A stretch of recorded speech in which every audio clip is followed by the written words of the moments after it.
ત્યારે એમ બોલું કે કનૈયો લ્યો હકીકતમાં માખણ હોય.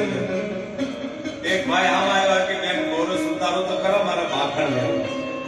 અને હકીકતમાં મેં મટકું છોડીને જોયું ને તો મને અંદર કનૈયાના દર્શન. જય હો, જય શ્રી.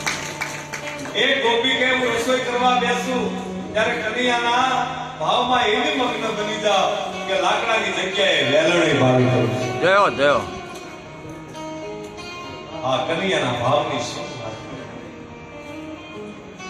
ગોપીઓ રાત દિવસ કનૈયાના જટણમાં છે. ગોપીઓને કનૈયા વિના ચેન પડતું નથી. જો ગોપી કોણ બની શકે? કૃષ્ણની ગોપી માત્ર યુવાન સ્ત્રી નહોતી.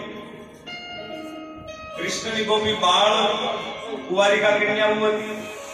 કૃષ્ણની ગોપી યુવાન ગોપીઓ હતી અને કૃષ્ણની ગોપીઓ વૃદ્ધ ગોપીઓ હતી અને કૃષ્ણની ગોપી પુરુષ પણ હતા.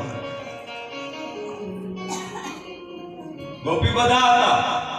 ગોપી કોઈ નહોતું એમ નથી. ગોપી મારે તમારે બનવું છે કૃષ્ણની તો શું કરવું પડે?